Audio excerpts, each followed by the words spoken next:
Now, outside of the story proper, 1984 would prove to be a very active year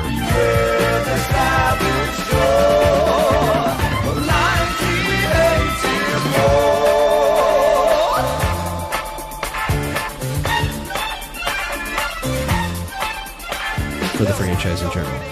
84, you have Ultraman Zoffy, Ultra Warriors versus Giant Monster Army. This one-off special acted as a celebration of all things Ultraman, especially seeing as how, at least at this point in time, not the bevy of Ultramen that Dustin just described.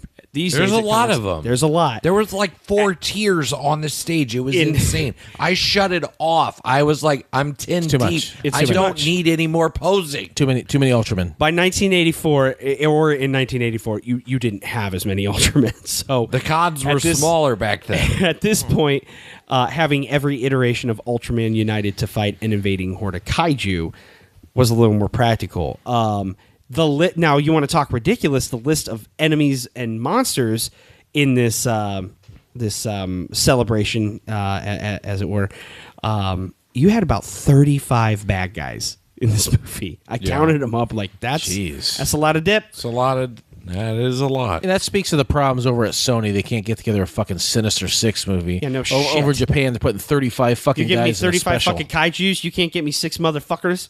Hobgoblin with science ailments. Yeah, okay. Tell us your ultimate Sinister Six. Hobgoblin. 5 more hobgoblins. Yeah, 6 It's all hobgoblins. The Sinister Goblins. That's right. Yes. Hobgoblins. What do you do with those hobgoblins? They're over here. They're over there. Those darn hobgoblins are everywhere. Woo! Yes. Good move. I mean, come on. I'm not even going to entertain that. What? Because that could devolve into a 30-minute discussion about our ultimate Sinister Sixes. And that's not what our patron paid for. That's not what we're here for today, That's not what we're guys. here for, guys. It's a tangent that I Too much goddamn Ultraman to talk about. It's too much. You want a apologize. Sinister That's Six entirely too much conversation? Ultraman. Aren't you steamed about how much Ultraman that is? Yeah. You got too much Ultraman, Jeff. What the fuck do you think about that? I've been watching the. He didn't ask for this either, but the John Mulaney. He's got a new talk show. Richard Kind is his sidekick. He did it last year. There was like it's a Netflix comedy in LA thing, and he did like 6 episodes of his talk show, like 6 nights in a row, and it was live. Each of them were live. You could live stream them, and Richard Kind was the guy then too. And during that time, he did do a hello, a new one with him and Nick Kroll. They were going around with their friends' ashes in L.A. trying to find a good spot to dump them. It turns out they just dumped him right in the car they were in. I think his monologue and his interactions with Richard are good, but when he sits down with guests and they are locked into this topic thing, I don't think he's a good conversationalist. I don't know that they found their rhythm. I haven't seen the new show. I'm still working my way through the original episodes that came out last year. It's been a bit of a bummer. Richard Kind is he's national treasure. Yeah. I fucking love Richard Kind. Yeah, he's the new Fred Willard. Fred Willard and Richard Kind exist in the same stratosphere for me, and now that Fred has moved on, he has been Richard is the one that we just need to protect. I was a big fan of Curb Your Enthusiasm, and Richard Kind would show up on that on occasion. Yeah. It's fantastic. He's the reason I cried at Inside Out. Mm-hmm. It's Richard Kind. Bing bong? Bing bong! You made it! Go save Riley! Take her to the moon for me, okay?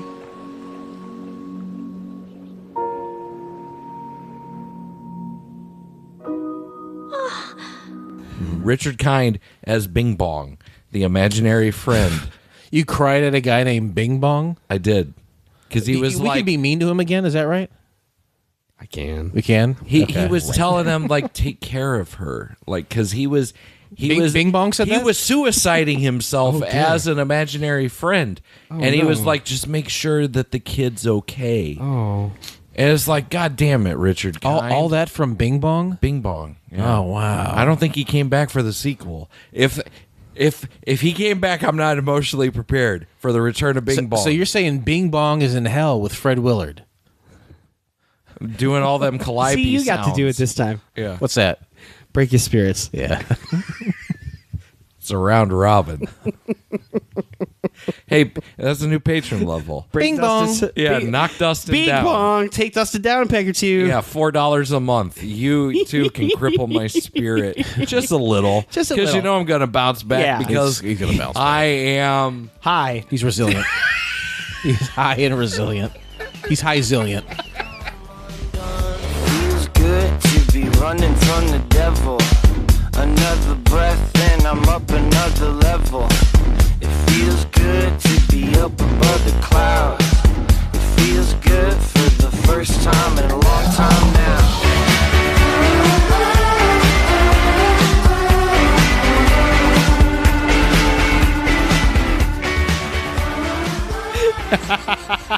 Column A, column B. You know? Yeah. Dingers. Some bing bongers. Zip, zap, zip, zap. Derek's hitting some bing bongers tonight, guys. 84 would also see the release of the Ultraman MSX game for the MSX computer. This would be really released by Bandai, and it is notable for being the first game based on the original series. The look of it for being I think 8-bit computer game is really not that bad. It looked pretty good for what it was. It's a side scroller, if I remember Yeah, correctly. it's just a side scroller. Yeah, it looked fine. Yeah. I've seen worse looking games. Looking at you, E.T. 1984. Goodbye. That's it. Goodbye, Dustin. Goodbye, Ultraman. Goodbye. Wakabayashi. Wakabayashi. That video was so stupid. I was like, I don't know if people are going to follow this edit, but this is somebody that gave fake names when they were exiting the ET ride, and they couldn't contain their laughter while recording it. And I was like, that's us. Wakabayashi, Wakabayashi, friend. Wakabayashi, Wakabayashi, Wakabayashi, Wakabayashi, walker.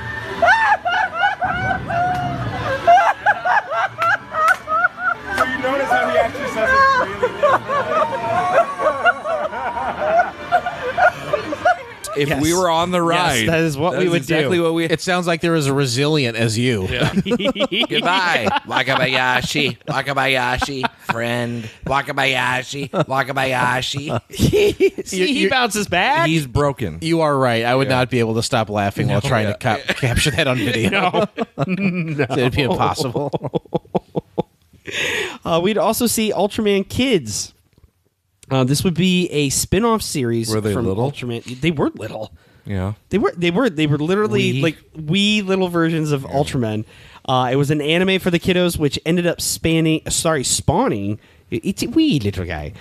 Its own films and series, though not to the heights of its parent franchise. Like I couldn't find a whole lot of a footprint It's okay. for this, but it's like We're not going to call you out on that. Would have been cool if it came to the U.S. to call it Little Ultras. Yeah. Package it with Lil Rosie, No, don't. Lil Dahmer, Nope. Little Ultras. That's Lil right. Ultras. That's right. Little soccer hooligans just cussing. Oi, oi, oi! Yeah. Oi, bruv. Oi, bruv! What you mean you like Man City better than United? Get your ass over here, you chav! How was that Green Street Hooligans movie? That's all right. They made a sequel. Did they really? They did. It was straight to DVD. No. Elijah Wood in it? No. Yeah. None of the original cast. Maybe supporting characters returned, but You ever see Green Room? yeah. And Green Book. You saw Green Book too? Yeah, Green Book, Green Street Hooligans. Behind the green door. You see Green Mile? Yeah, all of them. Yeah. Green Lantern. Oh, that's a good one. Here is probably my favorite piece. I'm Fried green tomatoes. Jessica Tandy. Oh, Jessica. Can you imagine her as a Green Lantern? Tandy? Tandy is a lantern. Yeah. Fucking Whistle Stop Cafe, and the ring comes to her there. She'd be translucent though. She wouldn't be green. Yeah. Because you could see right through her. She's Yeah. practically Opaque. Yeah. Yeah. The opaque lantern. Yeah. Translucent. Thin skin. Bing Don't say bong. anything mean. Bing Bong's dead. Yes, he is. Sorry. Sorry. Dustin. Sorry. We're sorry. Goodbye, Bing Bong. I'm sorry, Corey. No, this I'm excited to get to this. 1987. We arrived. I'm 6 years old. Yep. Jason's almost 6 years old. I'm 5. You're 5 and I a think. half. I don't think my dad's knocked Susan up yet. Oh, man. Troubled days ahead. Yes. A little piece of media comes out called Ultraman: The Adventure Begins, alternatively known as Ultraman USA in Japan. I am going to read the plot synopsis provided by Wikipedia, because just the plot synopsis alone, You trust him? sounds great. Yeah, I did. So I cross-referenced it with other resources, but I love the plot synopsis of this. A stunt pilot trio, the Flying Angels, consisting of Scott Masterson, Chuck Gavin, and Beth O'Brien, is caught in a bizarre flash of light and crash, only to emerge unharmed. They are later informed by an agent of an interstellar peacekeeping agency, whose secret identity is the groundskeeper at a Pebble Beach golf course, that they have become the hosts to 3 warriors from the planet Altera in M78 in order to capture escaped monsters from the destroyed planet Sorkin, who have arrived on Earth. Why are we involving golf?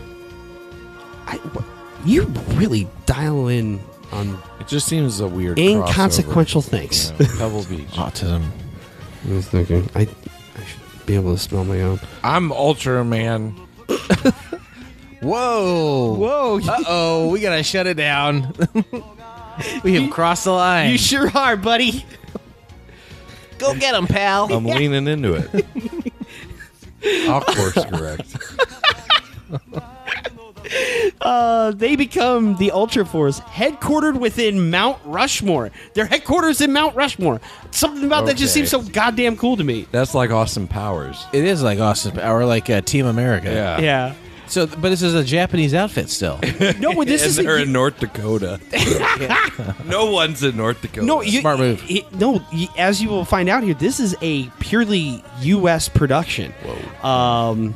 They are assisted by a trio of robots: the pint-sized Andy, the strong Samson, and the twitchy I forgot they're Ulysses. we. This whole time I've been picturing full size. Full size. Oh no. No, I got to picture little now. Well, yes. Okay. Well, Andy's just got pint-sized, funnier. but Samson is strong. Don't forget that Ulysses is twitchy. Although equipped with futuristic fighter crafts, inevitably one or more of the team is required to transform into an Ultraman. Bless you. Pardon me. Thank you, and also with you. A gigantic red and silver superhuman being to battle the monsters.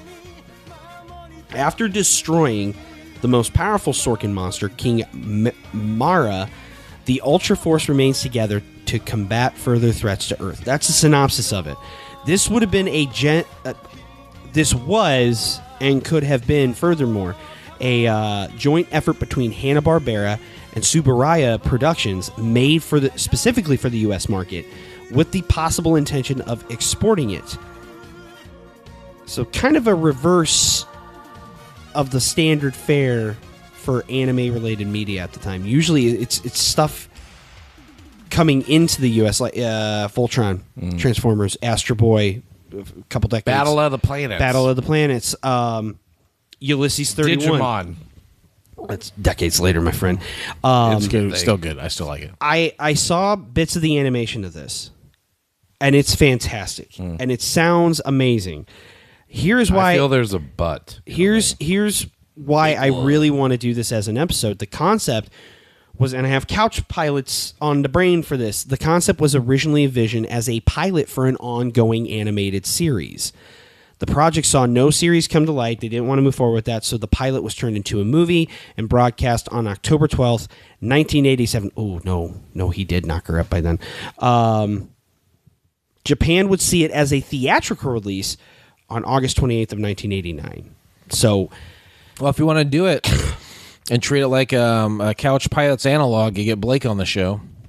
Yeah, I was gonna say, Jason, fun. you've had a lot of experience with pilots. I am one of very few people on the entire planet who is a master of television pilots. it is true. It is true. I have I am a 4th degree black belt. Hey ho! Giuseppe.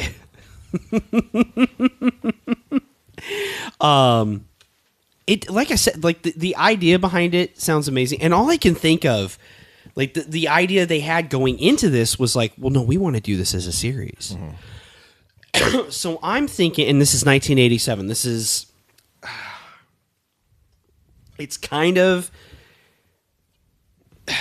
you may be on the tail end. Boy, my throat's just, ugh. Pardon me. You have some series that are kind of, I hate to say it, but in the death throes. Like Motu is on a hard downstroke at this point. What else is having problems? Transformers, especially with the death of Optimus Prime. We're getting sick of it. Yeah. We're getting sick of this shit. Boy, What's wrong with you? Well, I'll tell you what's wrong. I had a week off work, not being out in the country. God bless it. You wouldn't happen to have like a piece of hard candy or something, would you? You want a lozenge? Yeah, a lozenge. Because my throat keeps drying out. You didn't finish your thought. But what's interesting to me is, like, okay, you had some series that were coming to an end that weren't going to continue. It was getting trickier to have these cartoons as, half-hour commercials. Because you had things like Nintendo coming onto the scene. But at this point in the 80s, you could still introduce a new idea and have the cross-promotional success, the lunchboxes, the TV trays. And that's There better be TV trays. That's all I can think That's about. all I ask for. With this pilot movie is what if this did become a series in the U.S.? In toys and TV trays and all of that, what would that have looked like? It would have been incredible. All I have are antacid tablets and you didn't have those before because your mom brought some over. And D3 supplements. Neither's going to help me in this situation. All right, you need Flonase? What's up? No, it is related to allergies. I've had to start choking on taking. a Tato? You want something hard to suck on. I got a crackling Tato choked in my throat. It's my throat's just getting dry. Is all. Shit, we better wrap up Ultraman. No.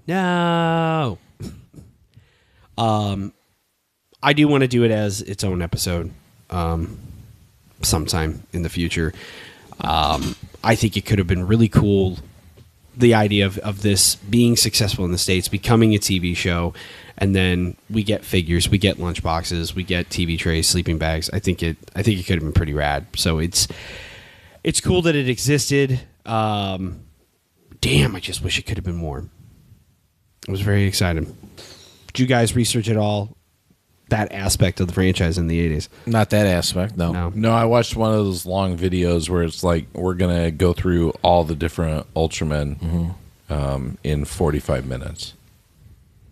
And I think I got to the 80s. I got to like the aughts. And then I was like, Oh, you made it to the aughts. yeah, I think I'm good here. Like I'll dismount. And then I watched that Netflix trailer and listened to the theme song by Diplo and Oliver Tree. Oh, nice. And That's it's right. great. All right. Oliver Tree. Oliver Tree, saw him at Riot Fest. Fun show.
Did a song for Ultraman on Netflix. That was great. Yeah, that was great. So now the trailer you saw, it's for the new series. They haven't announced a release date yet, but it's for it's the 2025. a movie. This is a movie. I think it's animated. I'm sorry. Okay. It's called Ultraman. Is it Ultraman Omega? No. Okay. Rebirth. Uprising. I don't know. Oh, okay. I don't know. It came out a year or two ago, but it looks cute. And there's like a little dragon kaiju. And he's like a baby, and like Ultraman's trying to take care of him. So it's like all kind of wackadoo Turner and Hooch hijinks, and Yeah. 3 Men and a Baby meets Ultraman. Oh dear. Jason's going to be a cardboard cutout of a dead kid. Be a goddamn ghost. But it looked like a movie that you and Henry could enjoy. I think we'll have to check it out. I do want to dip my toes in the 90s, baby, because there are some notable things that happened in the 90s, especially leading up to Tiga in 96. So you do see some pieces of media release, but nothing completely tied to the original narrative established back in 1966. So 1990, you see Ultraman Toward the Future. It was 1 season, 13 episodes. It takes place in an alternate universe. Though it borrows from it and there's similar like rules for the lore, as it were, there's no connection to the original mythos, and it looked very, very bad. In fact, I think Corey said he had checked it out and he thought it was terrible. 1993, you see Ultraman versus Kamen Rider, which ended up becoming Masked Rider in the States here when it was imported during the height of Saban and the Mighty Morphin Power Rangers. This was a television special or movie showcasing a crossover between two of Japan's biggest properties, celebrating Ultra's 25th anniversary and Kamen Rider's 20th anniversary, a joint venture between Toei and Tsuburaya, each sharing the rights to the special. This kind of also reminds me of, you remember in the 80s into the 90s, they did those, I think there was 3 of them. Return, Trial, and Death of the Incredible Hulk.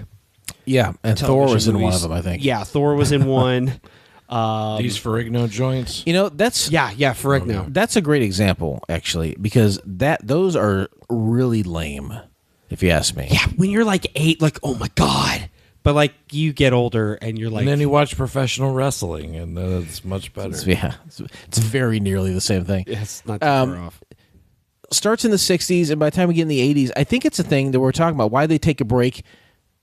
It might have been lame at that point. It might have been lame. Yeah, that could be it. It wasn't cool anymore. Yeah. Might have been lame. Watching Thor hang out with fucking Hulk, the Trial of the Hulk or whatever, that's fucking lame, He's dude. in a courtroom like Jim Varney with the ink pen. Yes, it is exactly like that. In the jury box. Shot for shot remake. Shot for shot.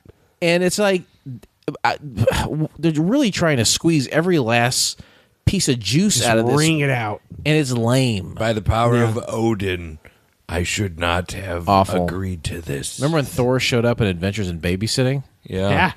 D'Onofrio. Played by That's Kingpin. right. Yeah, he was a daredevil bad guy. What a piece of ass he was, huh? This is before. He or was a after. smoke show back then. That's right. Wow, what was it? Because he did Full Metal Jacket. Yeah, what's the timeline there? Full Metal Jacket was first. He was Pyle, then he lost some weight. He dropped weight, got shredded. Because I think he was pretty sexy in Mystic Pizza. God, I give him a good suck job from that Adventures. that would help my throat. Yeah. Finally, something for Derek's throat. Finally, if I only had a vial of Vincent D'Onofrio's Man Love, I'll stick with the shoe goo. Oh Jesus! 1993 also saw the debut of Gridman, the Hyper Agent, which was strong, even aesthetically. The helmet, everything was strongly influenced by Ultraman. This show would go on to be adapted for the U.S. in 1994. It would be Deke's answer to Saban's Power Rangers.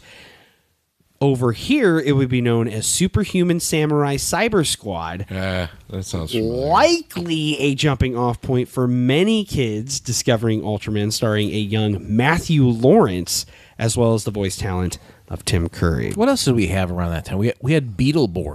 Big bad Beetleborgs. Big Bad Beetleborgs, Kamen Rider, Masked Rider.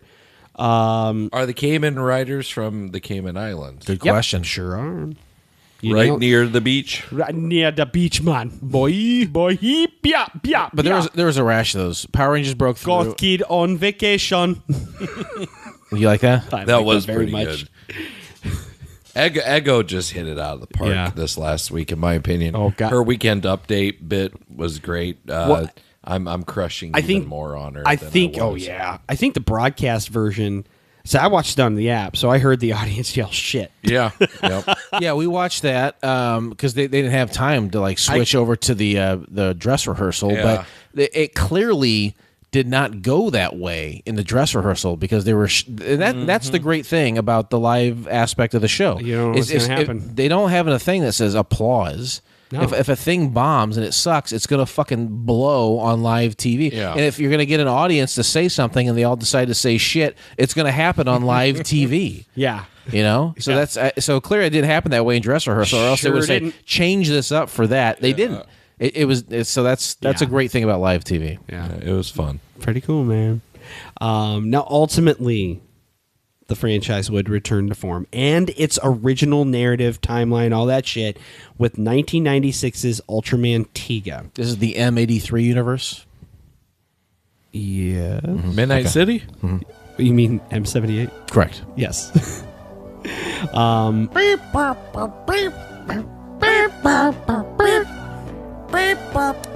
do like me some M83.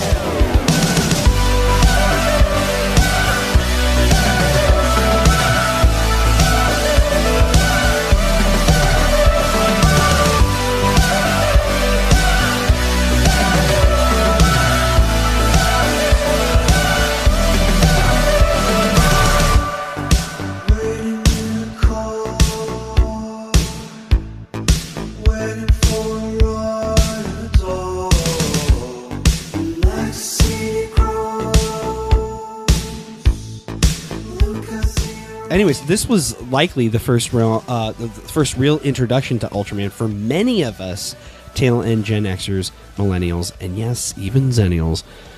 Usually by way of Wizard Magazine and its related publications.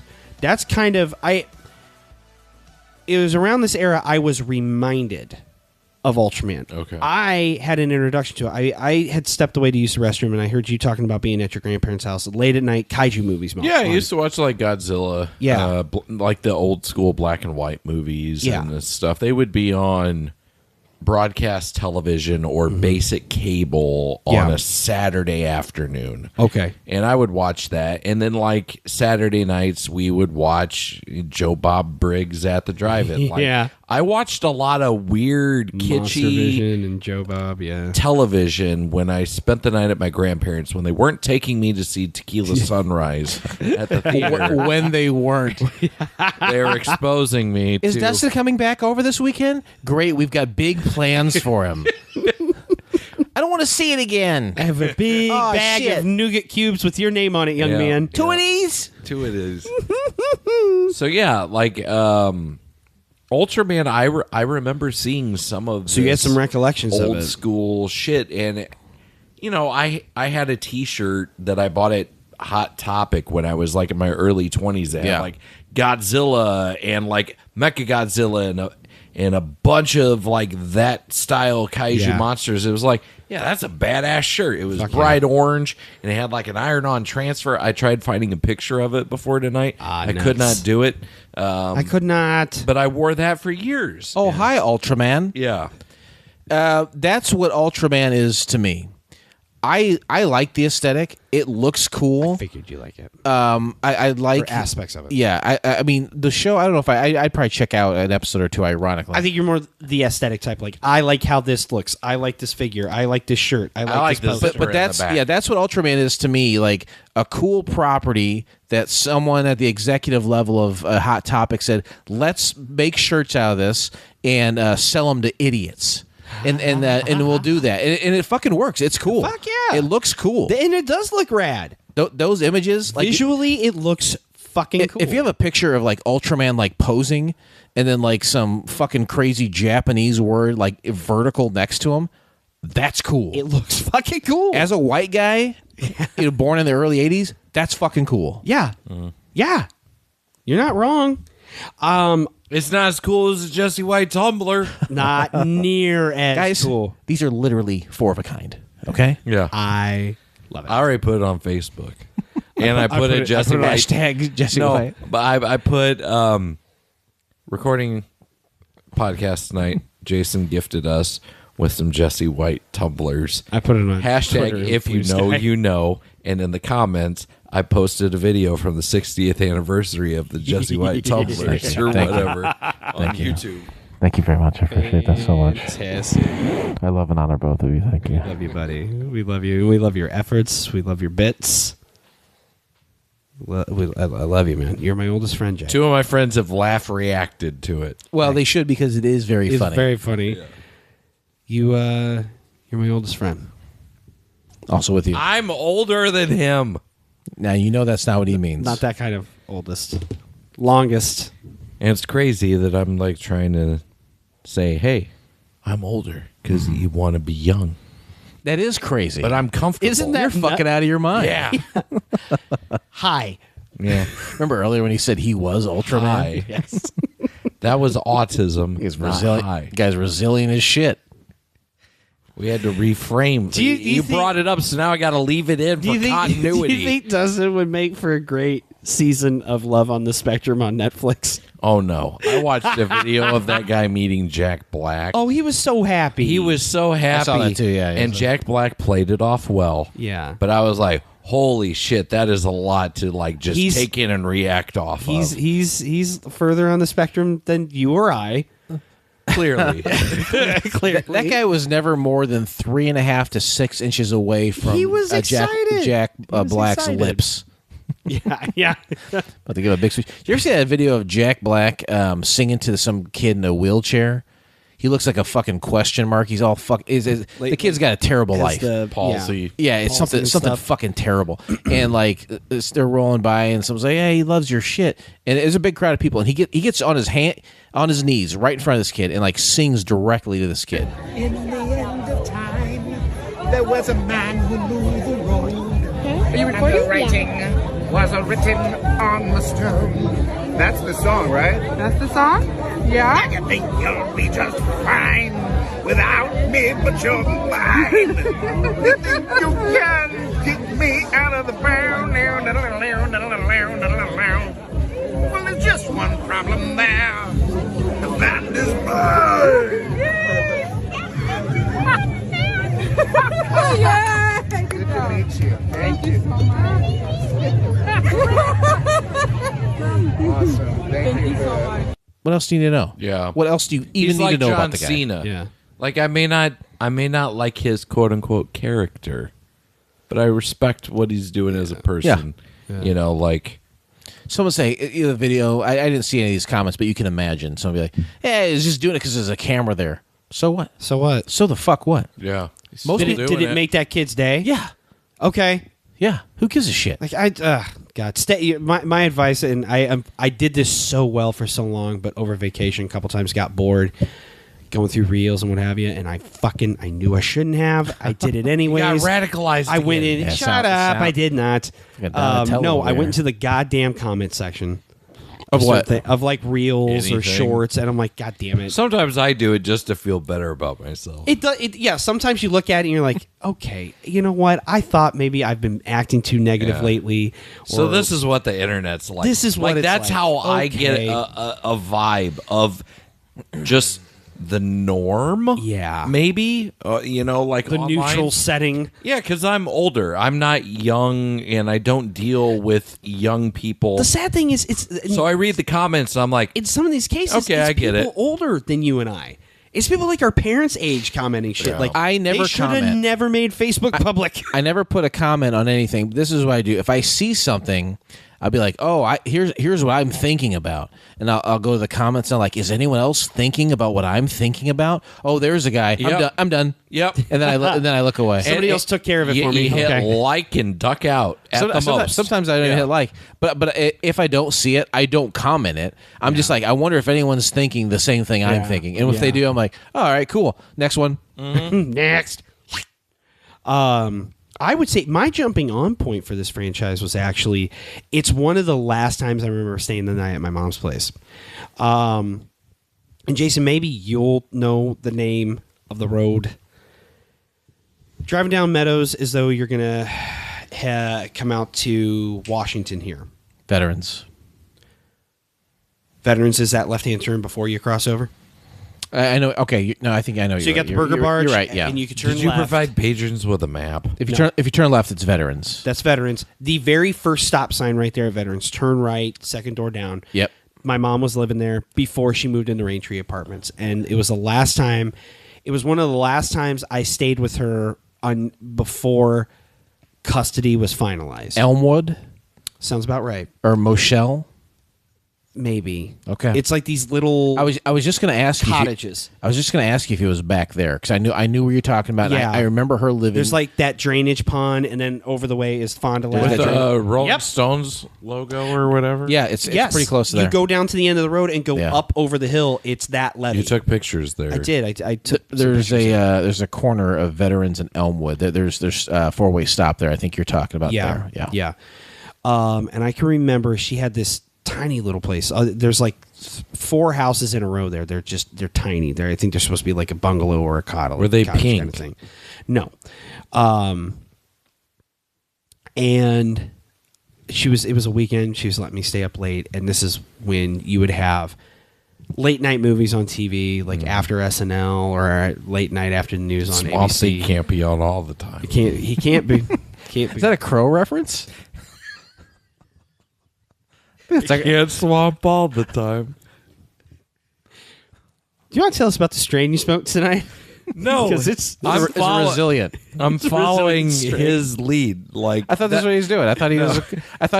I thought Dustin had inhabited the little girl from The Crow. I thought he had Ultraman that girl from The Crow. The only thing I watched at my Ultraman grandparents Kirsten Dunst. was Swamp Thing. No, not that one. Swamp Thing and B movies. She's in like the third one with Edward Furlong. I thought she was in the first one. Yeah, no. Some other little girl. Oh, okay. Yeah, that one's. I know not she was in great. the third one Eric with- Mabius. It's like Stairway to Heaven or like Check Out My Career or something like that. Yeah, not great. Out my career. So you're at one of these cottages. You're watching a late night film. Yeah, cinema. it was on late, and it was fascinating to me because I loved Godzilla movies. I loved King Kong. And here's this giant guy just beating the shit out of a kaiju. Didn't pay much attention. That was my introduction to it. So I was like 8. It was like 6. Would you have known the word kaiju back then? No, I didn't. discover that I till- truly barely know it now. I didn't discover it till sometime in the 2000s. Godzilla, Kaiju Big Battle. Godzilla -1. Do you guys see it? I still need to see it because I heard it fucking rocks awesome. your socks off. Oh, yeah. It's, you know the movie we're talking about? Yeah, Many and I was Godzilla planning on fans have said seeing it best at the one yet. theater, and I didn't. And I think it's on streaming now, and I still haven't revisited yet. I need to. That's technically kaiju. Yeah. correct. Yeah, because yeah. it includes That is Godzilla. he is. I think the jumping off point for the kaiju genre. Pacific Rim deals with kaiju. Yeah. As a Don't forget Atlantic Rim. Guillermo del Toro film, I believe. Yeah. Yes. And With my- Charlie I made Day. a couple of them. Friend Brian is like, you got to watch the first one. And I was like, all right, I'll watch it. I saw it in theaters. Great. It looks stupid to me, but later, I found out it was Guillermo del Toro. I was like, all right, that guy rules. Yeah. I should watch it.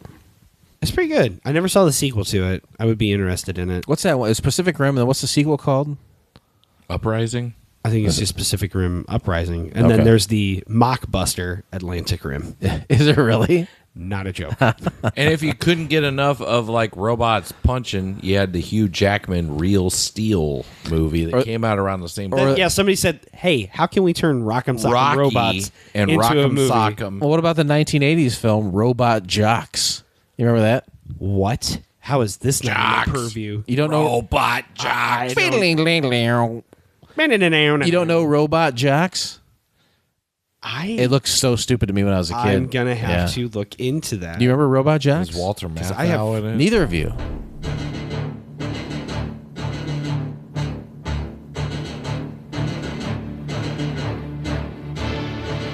It's a new age of combat. Human beings, genetically engineered to be the best fighters in history. 2 champions It isn't over until someone wins. at war with each other. Kill it! I have already killed you. 2 invincible men. Let's finish it, Alexander, here now. The ultimate killing machines. I'm gonna get in this thing, and I'm gonna kick your...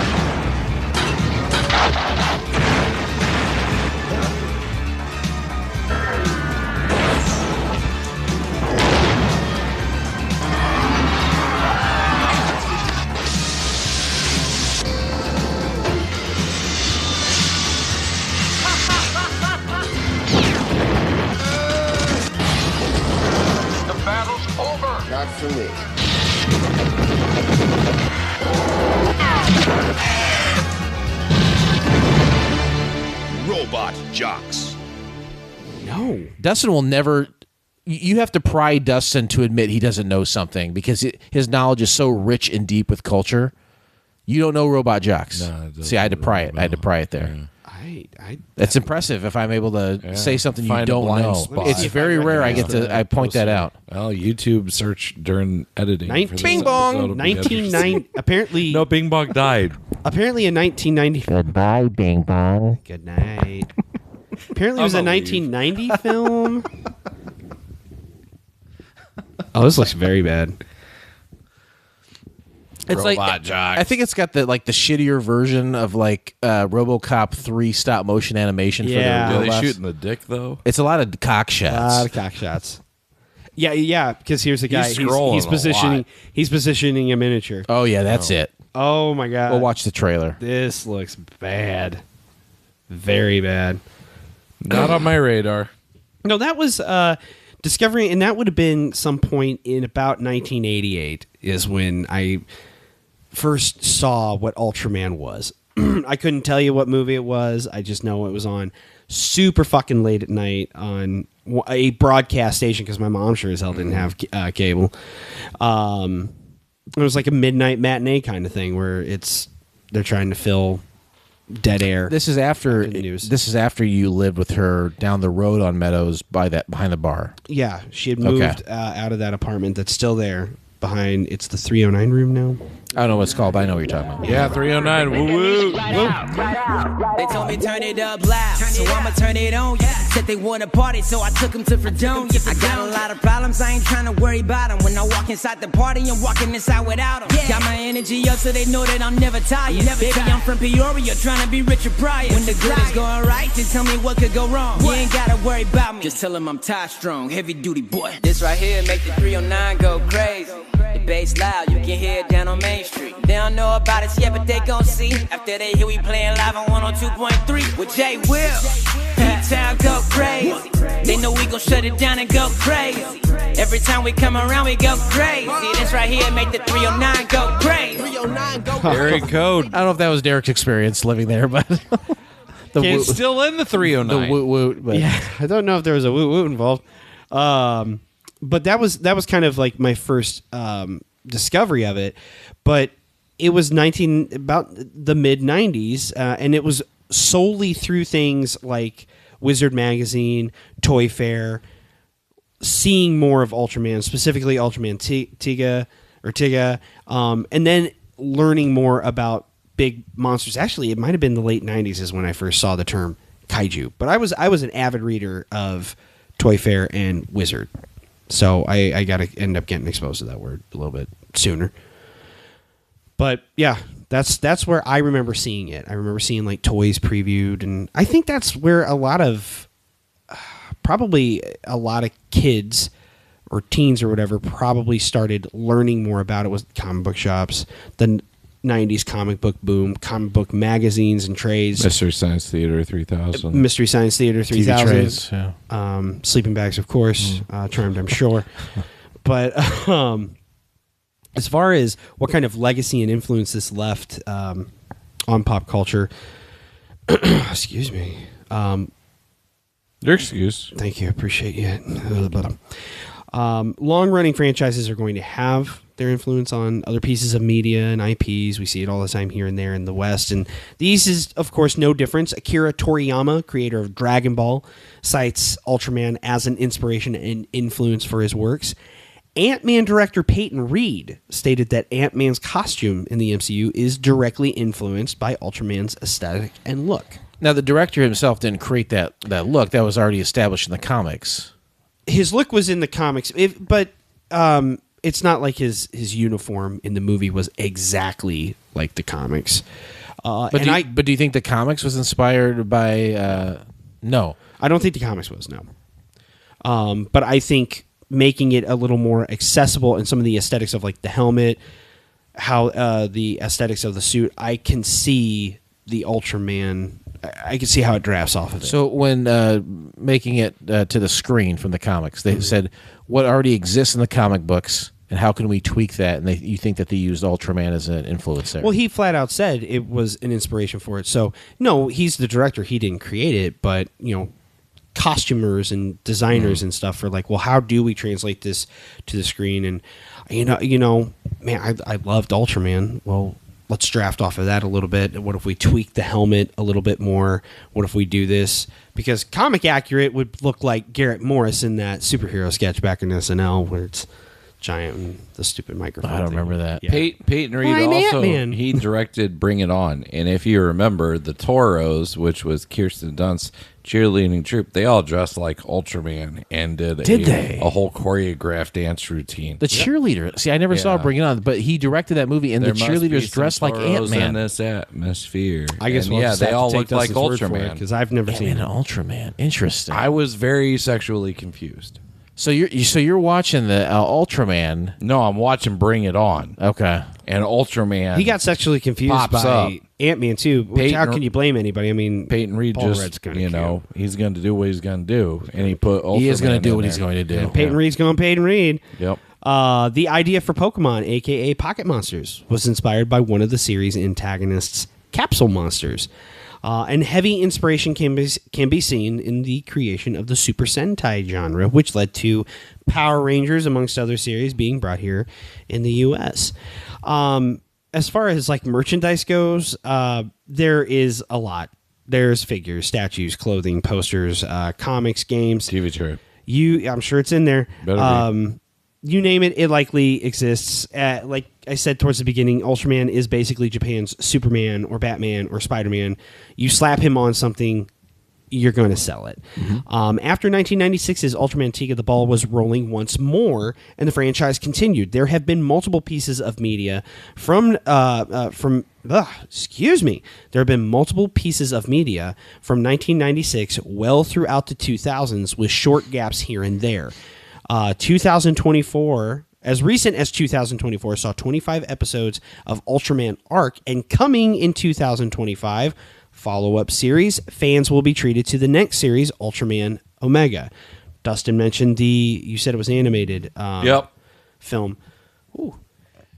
Pardon me. Animation. I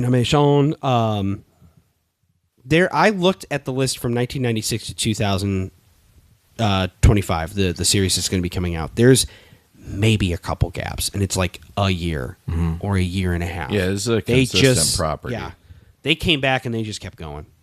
Is it pretty much always just available and made in Japan? Yeah, So it finds its way to the States, but eventually. Sometimes in dubs, sometimes in subtitles. It just depends. But You prefer dub or you prefer sub? dub. Okay. It's an important anime question. It is. I think it's an For important some life people. question. Yeah. I want the dubs to be good. Yes. Agreed. Because I want to enjoy the visuals. I don't want to spend my whole time just reading and, Yeah. and trying to catch That's the the problem with nuances. subtitles. It's like I feel like I have to read this to understand what you're doing, but I want to see what You're going to doing miss as well. visual cues and what Yes. have you. Yes. Yeah, Or set pieces. It's or tricky what- business. Now, over the years, the Ultraman franchise has generated a fuck ton of money. Between 1966 and 87 alone, you want to take a stab at that? 19 years. Yeah, I agree with that. $100 billion. No. Oh, you dang it. really overshot. $4.5 billion. You're very close. $7.4 billion in revenue between 1966 and 1987 alone. This makes it one of the most profitable franchises in pop culture history. Not Japan, in pop culture history. Yes. Yes. Pretty wild. According to the Guinness Book. That's more than Fast and the Furious, by the way. Yeah. There's been 10 of them. What were they going to call that 10th one? They're playing with the names of the films. Sure. A lot. They're trying to spice them up. Too Fast, Too Furious. Right. Tokyo Drift. You don't want to have Fast and Furious 1, Fast and Furious Fast 2. 5. Yeah. So by the time 10 rolls around, they're like, what can we do to incorporate the name of the film with what we're trying to accomplish here? And the answer, of course, is Fast 10, your seatbelts. Thank you very much. Good night. According to the Guinness Book of World Records, in 2013 at least, Ultraman was the record holder for the most spin-off series.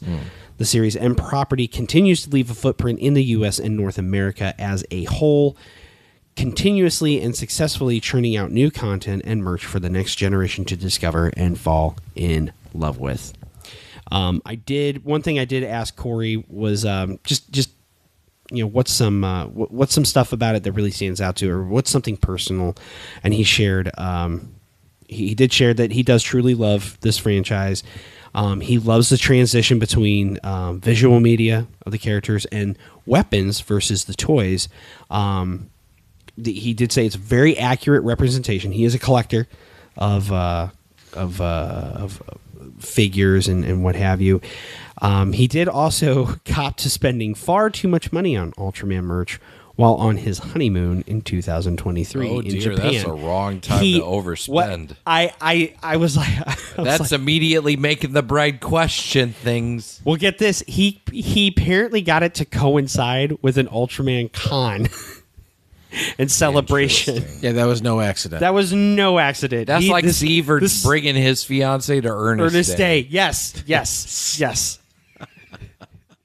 You're not far off. Or it's like, I think coming up here in like a week or two in Japan is a celebration, big Star Wars to do. Yeah. It's in Japan this year. It's like somebody getting married this week or this past weekend, like, well, it's honeymoon in Japan. I've always wanted to see Japan. Oh, celebrations going on right now. Happy Life Day. Yeah. Itchy's gonna help consummate your marriage. Why don't you have a seat in this chair? Sure, why not? Whoa. I'm here for your pleasure. Whoa. Dirty. Lumpy, look away. Lumpy, I said look away. Don't fucking look at me. Put over the modesty shroud.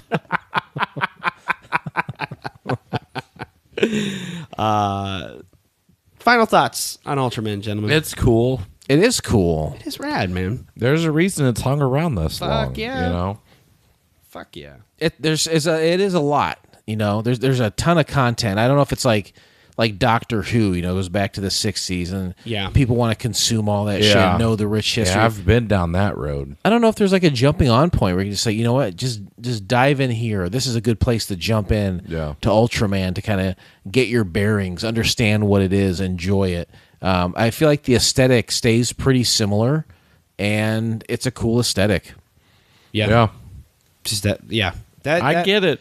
Whole giant kaiju badass, like you said, even like posters or a T-shirt where here's a guy in a pose ready to go, and here's something in Japanese, some like vertical Japanese jib jab, with an exclamation point. It's add some cool music. It's just fucking cool, man. It's fucking cool. It looks cool. It is very cool. So I definitely see how this had the staying power. It continues to have the staying power it does. This is kind of some hipster shit, right?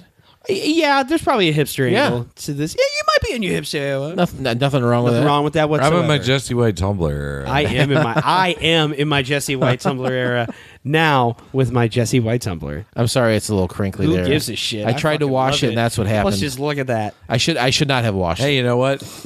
They always say black don't crack. You eat black wrinkles now. Yeah, that's fine. It wrinkles a little. Do you imagine this is what Cory Booker looked like after that 25-hour fucking? He was dehydrated as fuck. Get that man some water and a sandwich. I was looking into getting some like custom stickers, but very expensive. Very expensive because you have to, there's like a minimum order. Yeah, and then you how many of those are you gonna need? And then this bit ends up costing me like $340. That seems unnecessary. I would like to get Yesterdaze stickers, but you have a glass already. Yeah. Send my brother a message. He orders stickers every year for the con. Oh yeah, We'll have Jeremy design one. Yeah, I would love that actually. But no, if there's no other further thoughts about Ultraman, specifically Ultraman in the 80s, we are going to go ahead and kick the commercial. We'll be right back. Come on, Daddy. No, you go ahead, honey. My throat really hurts. Oh, honey, try this. Only Sucrets has diphenine to soothe minor sore throat pain.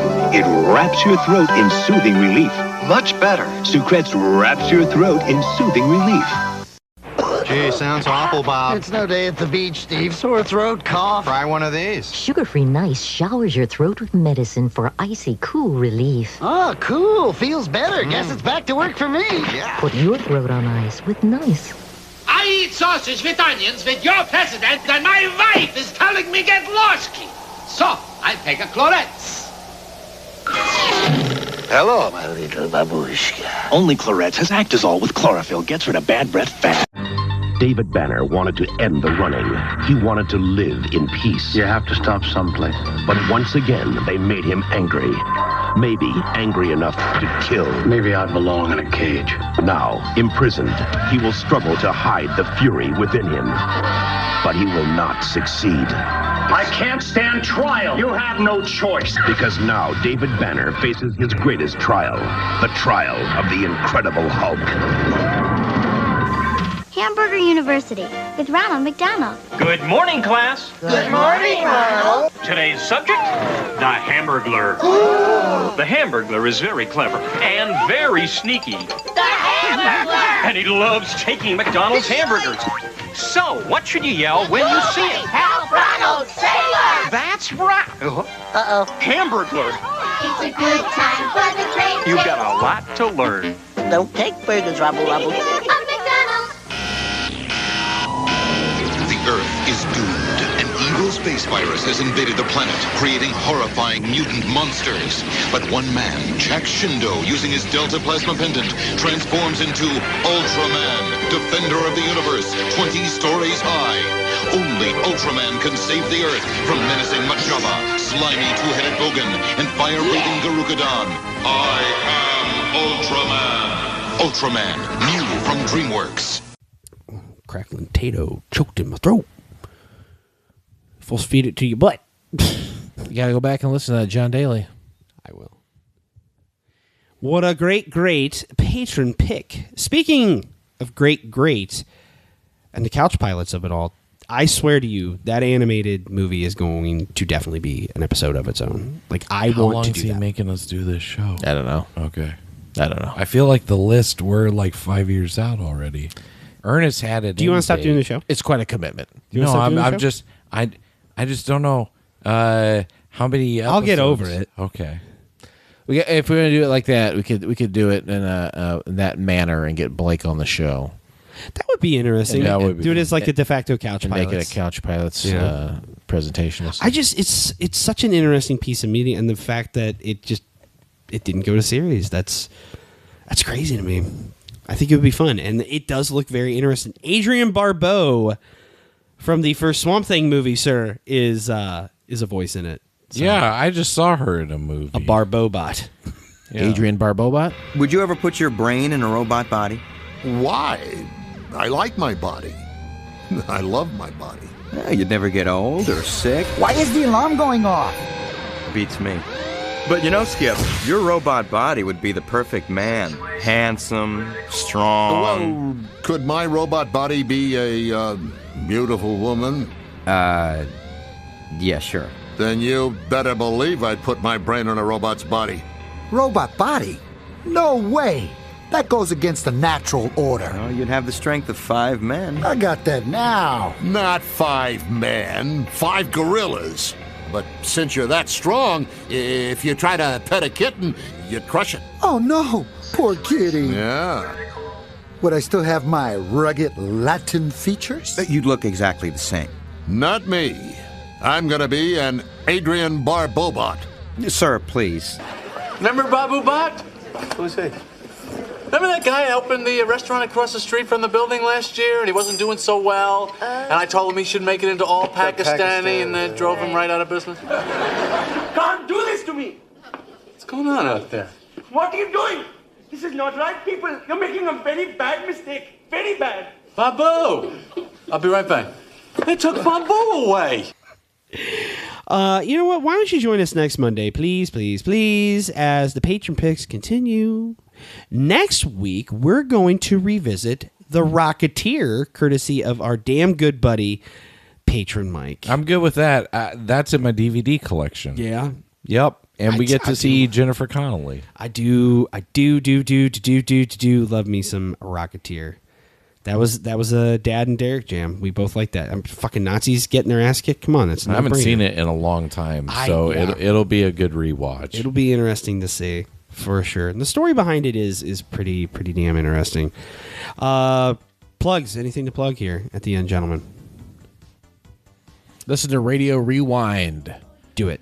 Dustin and I talk about songs entering the Hot 100 this week in history 10, 20, 30, 40 years ago. It's a show of Dustin's creation to satiate his thirst of talking about music. And we have some really interesting... I'll be honest, we get some real fucking weirdos coming to my house. but it's a fun conversation. We make the best of it and have a good time. And you get to hear a bunch of good music. And if you like the editing on this show, then my God, you're going to love it on Radio Rewind. Out every Friday. Clear your calendar. It's 3 hours. It's like clockwork. It is, yeah.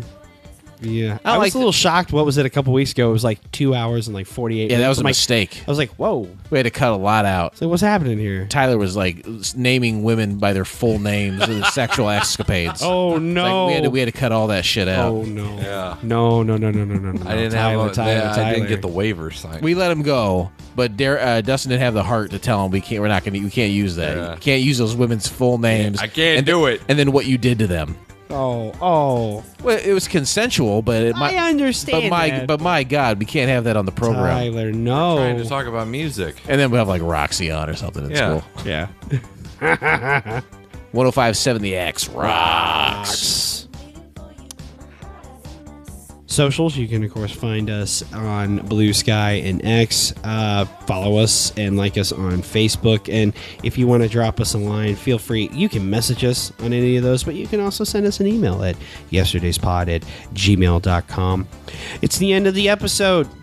I want to thank our producers for helping to make this possible, and that is Mo, Patron Mike, Quip, Nostalgia Nate, and Allison Troy. We, of course, want to also thank the reason for this episode, Corey, a.k.a. Boo Cyrus. Thanks, buddy, and thanks for working with me and messaging with me, talking about Ultraman and your experiences with it, and kind of building out how to do this, just focusing primarily on the 80s. It is a rich history about to hit. It's, 59 years old? Yeah, because 2026 would be 60 years for it, so yikes. Yeah. If you are in a position to help our humble show grow, boy, we sure would appreciate it. And you can do that by going to yesterdayspod@gmail.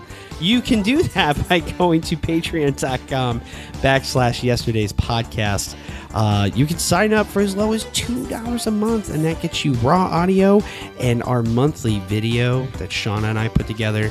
Anything from there, there's so much more. I try to build as much value as possible into that, so choose your own adventure. That is going to wrap things up for Yesterday's this week, but come back next Monday, and we'll see you then. Bye-bye.